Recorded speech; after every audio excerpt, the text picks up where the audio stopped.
श्री शिव महापुराण पंचम उमा संहिता 31वां अध्याय।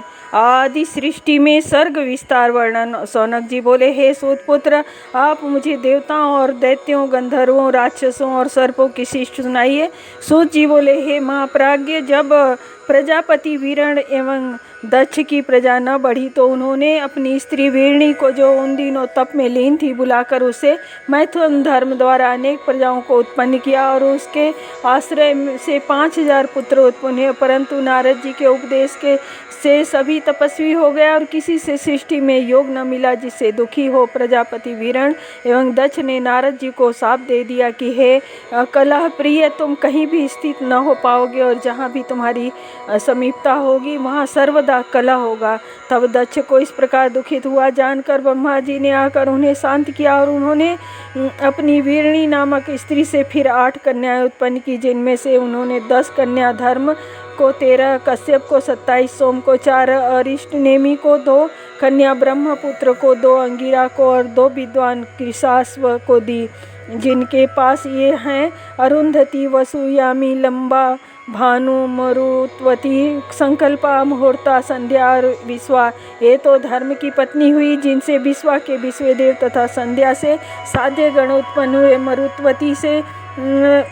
मरुत्वती से मरुत्वान, वसु से अष्टवसु, भानु से 12 भानु, मुहूर्ता से मुहूर्तज, लंबा से घोष, यामी से नागवी और अरुंधति से पृथ्वी विषम की उत्पत्ति हुई। इस प्रकार संकल्पा के संकल्प नामक पुत्र उत्पन्न हुआ, जो बड़ा ही सत्यवादी था। हे सौनक जी, अब अयादि 8 वसुओं और उनके पुत्रों का नाम सुनो। वसुओं का नाम था अय, ध्रुव, सोम, धर, अनल, प्रत्युष और दुभाष। तब आय के बैतंड, श्रम, शांत और मुनि नाम के 4 पुत्र उत्पन्न हुए और ध्रुव के पुत्र सर्वोत्पादक भगवान काल हुए। सोम के भगवान वर्या और धर से दुविड़, हुत और हव्य, ये 3 पुत्र उत्पन्न हुए और अनिल से सरकंडों के वन में अग्निपुत्र कुमार नाम वाले हुए तथा उनके शाक, विशाख आदि पुत्र तथा कृतिका की संतान कार्तिकेय हुए। इसी प्रकार प्रत्युष के पुत्र देवल ऋषि नाम से विख्यात हुए और देवल के भी 2 प्रजावर्धक पुत्र हुए, जिसमें बृहस्पति की बहन ब्रह्मचारिणी होकर संसार में भ्रमण करती रही तथा प्रभास की स्त्री से विश्वकर्मा नामक प्रजापति पुत्र हुआ, जिसने हजारों प्रकार की शिल्प विद्या उत्पन्न की और जिनसे मनुष्यों को जीविका मिली। इस प्रकार औरों ने भी कई प्रजा वाली संतानें उत्पन्न की, जिनसे संसार में सृष्टि का विस्तार हुआ। अब कश्यप की पत्नियों के नाम सुनो। इति श्री शिव महापुराण 5वीं उमा संहिता का 31वां अध्याय समाप्त।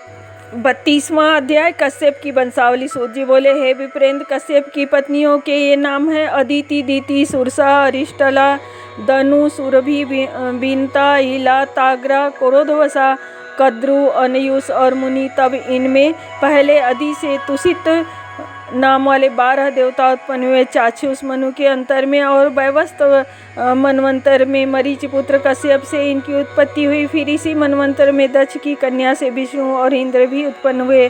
प्रथमा आर्मा, धाता, त्वष्टा, पूषा, विवस्वान और तथा सविता और मित्रा, वरुण भी हुए। फिर उन्हीं के अंश भाग तेजस्वी 12 सूर्य भी हुए और वह जो तुषित नाम वाले देवता पहले हो चुके हैं वही वर्षों आदित्य कहलाए। हे सौनक, क्रम से यही अदिति की संतानें हैं। इस प्रकार जो सोम की 27 श्रेष्ठ व्रत वाली पत्नियां थीं, उनमें अत्यंत तेजस्वी दीप्ति नामक संतानें हुई। फिर अरिष्ट नेमि की स्त्रियों के 16 पुत्र हुए। फिर कृशास्व से देव प्रहरणम तथा अर्चिस की स्त्री में ध्रुम के हुए और उनकी स्वधा तथा सती नाम की स्त्री से स्वधा से पितरगण उत्पन्न हुए। फिर कश्यप की दीति नामक स्त्री से 2 पुत्र उत्पन्न हुए, जो हिरण्यकश्यप और हिरण्याक्ष अति पराक्रमी विख्यात थे। विप्रचिति से सिंहिका नामक एक कन्या उत्पन्न हुई और हिरण्यकश्यप के 4 पुत्र अनुलाद, हलाद,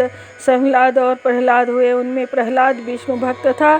फिर अनुलाद की पत्नी सूर्या से पुलोमा और महिष हुए तथा हलाद की धमनी नामक स्त्री से बातापी और इलवल नामक पुत्र उत्पन्न हुआ और संहलाद की स्त्री कृति से पंचजन नामक पुत्र हुआ तथा प्रहलाद का पुत्र विरोचन और उसका पुत्र बलि हुआ। फिर बलि की आसना नामक स्त्री से 100 पुत्र बड़े ही बलि और महाशैव हुए, जिसमें शिव जी की भक्ति में तत्पर, दानशील, उदार, पवित्र, कीर्तिमान और तेजस्वी बाणासुर सबसे बड़ा था, और जिसने शिव जी की पत्नी शिव जी को भली भांति संतुष्ट कर गणपति का पद प्राप्त किया था, जिसने युद्ध में श्री कृष्ण जी को परास्त किया था। इसी प्रकार हिरण्याक्ष के भी 5 पुत्र बड़े ही बली हुए, जिनके नाम हैं पंडित, महाबली, कुक्कुर, शकुनी, महानाद, विक्रांत और काल। हे मुने, अब दिति और दनु के पुत्रों को सुनो।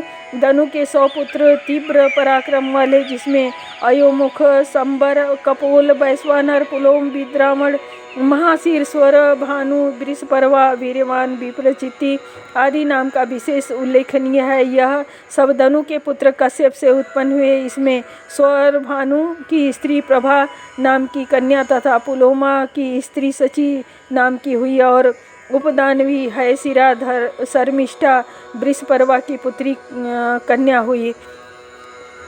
इसी प्रकार वैश्वानर के पुलोमा और पुलोमिका नामक 2 पुत्रियां हुई, जिनमें मरीचि द्वारा बड़ी पराक्रमी संतानें उत्पन्न हुई, और इस प्रकार उन दोनों ने 60,000 दानवों को उत्पन्न किया, जो बड़े ही तपस्वी हुए। ये सभी मरीच से उत्पन्न हुए।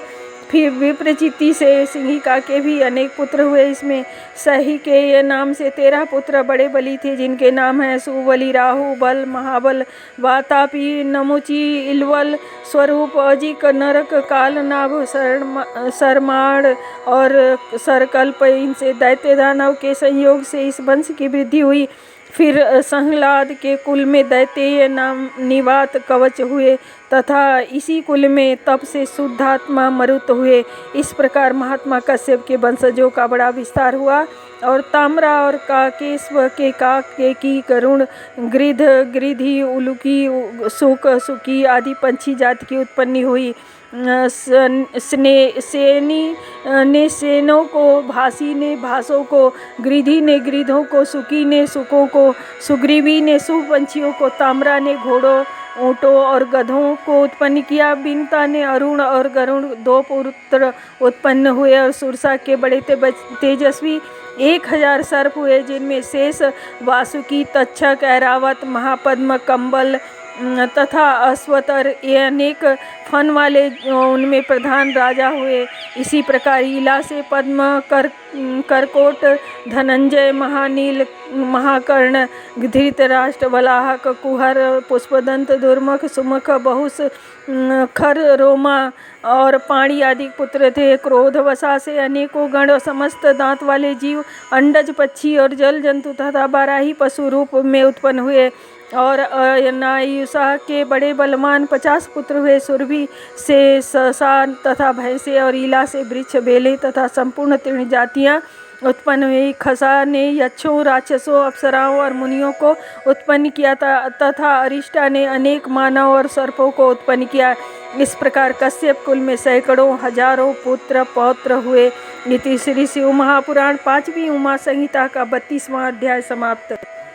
33वां अध्याय सर्गवर्ण। सूत जी बोले, इस प्रकार स्वारोचिस मनवंतर की सृष्टि मैंने तुमसे कही। अब वस्त मनु के समय में जब वारुण यज्ञ का विस्तार हुआ, तब हवन करते हुए ब्रह्मा जी ने अपने 7 मानसिक पुत्रों को उत्पन्न किया और महर्षि हुए। पश्चात जब देवताओं का दैत्यों से विरोध हुआ, तब दीति अपने पुत्रों के नाश हो जाने से दुखी हो अपने पति महर्षि कश्यप से मिली और आज्ञापूर्वक उन्हें छल कर उनसे यह वर मांगा कि इंद्र का नाश करने वाला मुझे एक बड़ा ही तेजस्वी पुत्र दीजिए।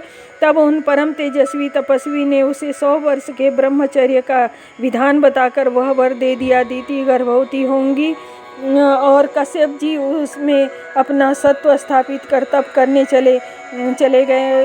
तब 99 वर्ष का गर्भ होने पर जब एक दिन दीति पैरों की पवित्रता न करके नीचे को सिर करके अर्थ गौरव से सो गई कि उसमें अंतर पाकर इंद्र उसके गर्भ में प्रवेश कर गए।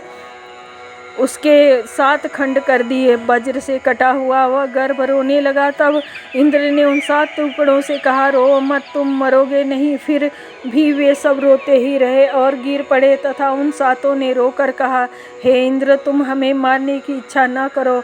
हम सब मरुत तुम्हारे भाई हैं। इस पर इंद्र ने उनका भ्रातृत्व स्वीकार किया और उन्होंने दैत्य भाव को त्याग दिया। फिर तो वे महाबली मरुत नाम वाले आकाशगामी इंद्र के सहायक और 49 पवन देवता हुए, जिनके लिए प्रजापति ने पृथक पृथक राज्यों की कल्पना की। तब अरिष्ट पुरुष वीर कृष्ण विष्णु प्रजापति पर्जन्य और धनाध्यक्ष यह सब उनका जगत हुआ। हे महामुने, यह सब भूत सर्ग मैंने कहा। अब क्रम से राज्यों का विभाग सुनो। ब्रह्मा जी ने पृथुवैन्य को आधे राज्य में स्थापित कर उन्हें क्रमशः इस प्रकार राज्य दिए। ब्राह्मणों को वृक्षों नक्षत्रों ग्रहों भूतों तथा तपों का राजा सोम को किया। जल के राज्य में वरुण राजा की स्थापना की। विष्णु आदित्यों के राजा हुए।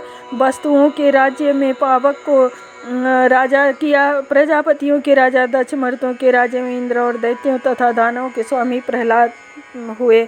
इस प्रकार पितरों के व्यवस्था और माताओं के मंत्रों के तंत्रों और गौओं के राजा यम और यक्षों राक्षसों तथा भूत पिशाचों के राज्य में शूलपाणी शिवजी नियुक्त हुए। शैलों के राज्य में हिमालय, नदियों में समुद्र, मृगों में सिंह, गाय बैलों में वृष तथा वनस्पतियों और वृक्षों में बट को राजा बनाया। इसी प्रकार पूर्व दिशा में वैराज्य प्रजापति के पुत्र को, दक्षिण में कर्दम प्रजापति के पुत्र सुधन्वा को और पश्चिम दिशा में रजस के पुत्र अच्युत को और पर्जन्य प्रजापति के पुत्र हिरण्यमा को भी उनके सबके ऊपर राजा किया तथा उत्तर में राजा दुर्धर्ष को सबका राजा बनाया। हे सौनक जी, यह पृथुवैन्य का वर्णन मैंने तुमसे किया, जो अत्यंत प्राचीन और परम सिद्धिदायक है। तीसरी शिव महापुराण 5वीं उमा संहिता का 33वां अध्याय समाप्त।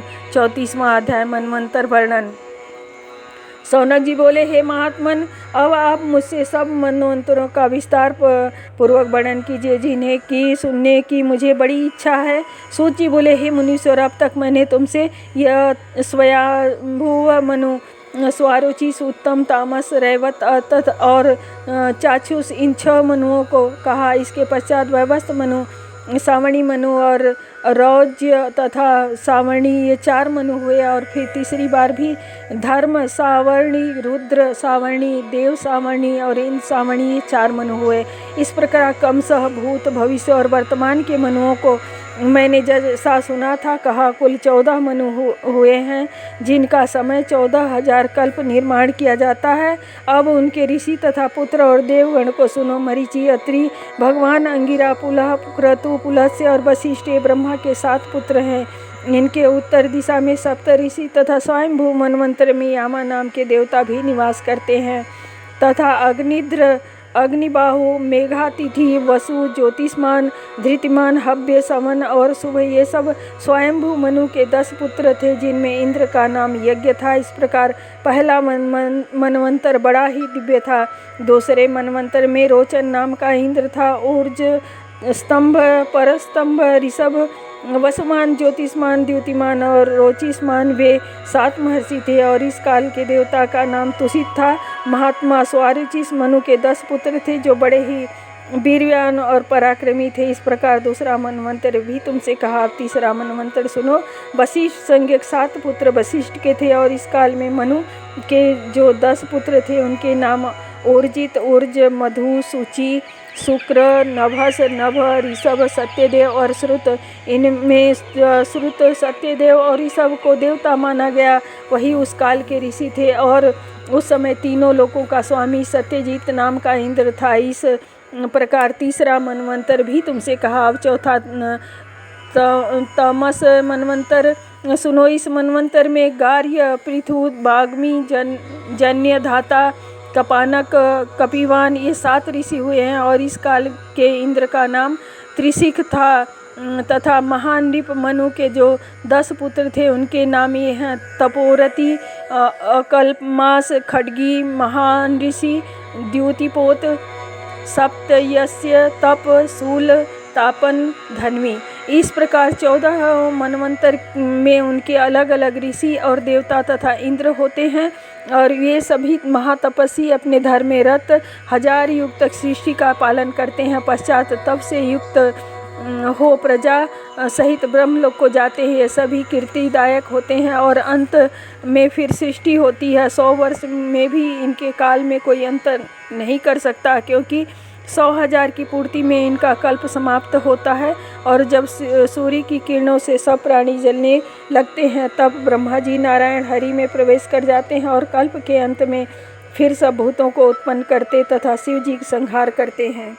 इस प्रकार मनवंतरों की उत्पत्ति का एक क्रम मैंने आपको सुनाया। अब इसके आगे वैवस्वत मनवंतर में जब प्रजापति रुचि हुए तो उनके पुत्र रुच उस समय के मनु हुए। इनमें भौत्म नामक पुत्र भूति नामक स्त्री से हुआ, जो 7वां मनु हुआ। इस प्रकार द्युलोक में 7 अनागत महर्षि हैं, जो आगे होने वाले ऋषि होंगे। जमद, अग्नि, परशुराम, आत्रेय, व्यास, भरद्वाज, वंशीय महातेजस्वी, द्रोण पुत्र अश्वत्थामा, गौतम के पुत्र शरद्वान, कृपाचार्य, कौशिक, वंशीय गाला और कश्यप वंशीय रुद्र। इस प्रकार स्वयंभू के 3 अनागत देवता हैं और वे कश्यप जी के पुत्र तथा इस मनवंतर के इंद्र का नाम बलि और विरोचन का पुत्र होगा। इस कल्प के जो मनु सावणी मनु हैं, उनके 10 पुत्र होंगे, जिसका नाम विशांग, अवनीमान, सुमंत, द्युतिमान, बहुसृष्टि, सुरा, विष्णु और राजा सुमति आदि। यह 8वां मनवंतर हुआ। 9वां मनवंतर सावणी मनवंतर है, जिसमें भी सभी देवताओं के 3 गण और 7 ऋषि हैं। और इस प्रकार जब 10वां मनवंतर आता है, तब उनके इंद्र साक्षात शंभु होंगे और सतनिक, निरामित्र, वृषसेन, जयद्रथ, भूरिद्युम, सुवर्या और आर्ची ये मनु के 10 पुत्र होंगे तथा 11वें मनवंतर में ऋतधामा नाम के इंद्र होंगे। इनमें भी मनु के 10 पुत्र और 7 ऋषि, 3 देवता और 1 इंद्र हैं। 12वां रौच्य मनवंतर होगा, जिसमें भी दिवसपति नाम के इंद्र होंगे तथा 13वें इंद्र का नाम दिवसपति होगा। इस प्रकार 14वें सत्य मनु के भी 10 पुत्र होंगे और 7 ऋषि तथा 5 देवता होंगे और भौम मनु के पूर्व ही यह कल्प पूर्ण हो जाता है। यह मैंने भूत भविष्य के सब मनुओं को कहा। सनत कुमार जी ने व्यास जी से यही कहा था। ये सभी मनु धर्म के से सहस्त्र युग तक पालन करते हैं और पुनः ब्रह्मलोक को चले जाते हैं। 71 चौकड़ी एक मनवंतर रहता है। इति श्री शिव महापुराण 5वीं उमा संहिता का 34वां अध्याय समाप्त। 35वां अध्याय भवस्व मनवंतर का वर्णन। सूत जी बोले, हे मुने, महर्षि कश्यप की दाक्षायणी नामक स्त्री से जो विवस्वान सूर्य की उत्पत्ति हुई थी, उनकी स्त्री का नाम था संज्ञा और उनके तेज को सहन न कर सकी और दह्यमान हो उद्योग करने लगी। तब सूर्य ने उससे 3 संतानें उत्पन्न की, जिनमें यम और यमुना ये दोनों संतानें एक तो एक साथ उत्पन्न हुई और तीसरी संतान कन्या हुई। इन तीनों संतानों को उत्पन्न कर सूर्य ने संज्ञा से वहाँ रहकर सुख से पालने को कहा, परंतु संज्ञा सूर्य के गोलाकार रूप एवं शरीर को सहन न कर सकती थी। इससे उसने वहाँ अपनी शुभ छाया प्रकट कर वहाँ रहने को कह दिया और स्वयं अपने पिता के घर चली आई। छाया सूर्य से इस रहस्य को छिपाकर वहाँ रहने लगी। संज्ञा पिता के घर आई। पिता ने उसे फिर सूर्य के पास लौट जाने को ललकारा। बाध्य हो संज्ञा वहाँ न रह सकी और लौटकर घोड़ी का रूप धारण कर कुरु देश में जाकर मनुष्यों में विचरने लगी। उधर उस छाया को ही संज्ञा जान सूर्य उससे मनु नाम का एक सुंदर पुत्र उत्पन्न किया। छाया उस पुत्र से स्नेह करती हुई वहाँ रहने लगी। उस पुत्र का नाम सावणी मनु हुआ। पश्चात जब वैवस्वत मनु को संज्ञा रूपी छाया की वास्तविकता ज्ञात हुई तो उन्होंने उसे धिक्कारा और छाया ने भी क्रुद्ध होकर उसे शाप दे दिया और अत्यंत रोषित हुआ, तेरा यह चरण गिर जाए। इसके पश्चात यम ने हाथ जोड़कर अपने पिता से निवेदन किया और कहा कि माता सब पुत्रों से स्नेह हटा अपने छोटे पुत्र को ही क्यों मानती है। इसी कारण मैंने उस पर चरण प्रहार किए हैं, जिसे आप क्षमा करें। और माता ने जो मुझे चरण न रहने का शाप दिया है, इस पर भी विचार करें। आपके प्रसाद से तो मेरे चरण नहीं गिरने चाहिए। सूर्य ने कहा, इसमें कोई कारण होगा, अन्यथा तुम्हारे जैसे सत्यवादी धर्मात्मा को क्रोध आता ही नहीं, परंतु तुम्हारी माता का वचन मिथ्या करने की मुझमें शक्ति भी नहीं है। तुम्हारे चरण के मांस को कृमि लेकर पृथ्वी पर अवश्य गिर जाएंगे। यह साप अवश्य ही सत्य होगा। तुम अपने मन को सावधान करो। सूत जी कहते हैं, मुनीश्वर, इस प्रकार सूर्य ने अपने पुत्र यम से कह कर अपनी स्त्री छाया से क्रोधित होकर कहा कि हे कुबुद्धे, तूने यह क्या किया? तेरा केवल इसी एक पुत्र से में स्नेह क्यों है? इसका कारण कहो। तब छाया सूर्य का यह वचन सुन सब बातें सत्य सत्य निवेदन कर कहने लगी। उसने कहा, तुम्हारे तेज से जलती हुई तुम्हारी स्त्री संज्ञा तुम्हें छोड़ तृण के वन में चली गई है और अब तो वह तप युक्त तुम्हारी प्रशंसा का पात्र हो रही है। तुम उस पर कृपा करो, मैं उसी का प्रतिबिंब छाया हूँ, मैं तुम्हारे रूप को सुधारूंगी। यह सुन सूर्य का क्रोध दूर हो गया। पश्चात मुनि ने भ्रमिम आरोपण कर सूर्य का विकट तेज छीन लिया। उस तेज के कम हो जाने से सूर्य देव का रूप शोभायमान हो गया। उन्होंने देखा कि उनकी स्त्री संज्ञा योग में स्थित है। तब उस घोड़ी रूप धारण किए संज्ञा पर मुग्ध हो सूर्य देव ने अश्वरूप धारण कर उससे भेंट की, परंतु पर पुरुष की इच्छा से उसने वैसा न होने दिया। सूर्य का वीर्य उसकी नासिका पर गिरकर 2 खंड हो गया, जिससे 2 अश्विनी कुमार प्रकट हो गए। एक का नाम नासत्य, दूसरे का नाम दस्र हुआ। उस दोनों को सूर्य ने अपने परम मनोहर रूप से देखा। संज्ञा अपने पति का अवलोकन कर परम प्रसन्न हुई। अपने पति सूर्य को साथ लेकर घर आई। स्त्री पुरुष सुख से रहने लगे। इससे यम को बड़ा दुख हुआ। वे धर्म से प्रजा को प्रसन्न करने लगे। इस कर्म से उन धर्मराज को महाकांति प्राप्त हुई। पितरों का आधिपत्य और लोकपाल की पदवी मिली। अब वे सामणी मनु प्रजापति हुए। इनके पश्चात भाव्य मनु होंगे। उधर जो सूर्य की छोटी कन्या यमी थी, वह लोगों को पवित्र करने वाली यमुना नदी हुई। इन्हीं मनु को लोक में मनु या सावणी मनु कहते हैं। जो इन देवों के जन्म को सुनता या धारण करता है, उसकी आपत्ति दूर हो जाती है तथा यश का भागी होता है। इति श्री शिव महापुराण 5वीं उमा संहिता का 35वां अध्याय समाप्त। ओम नमः शिवाय।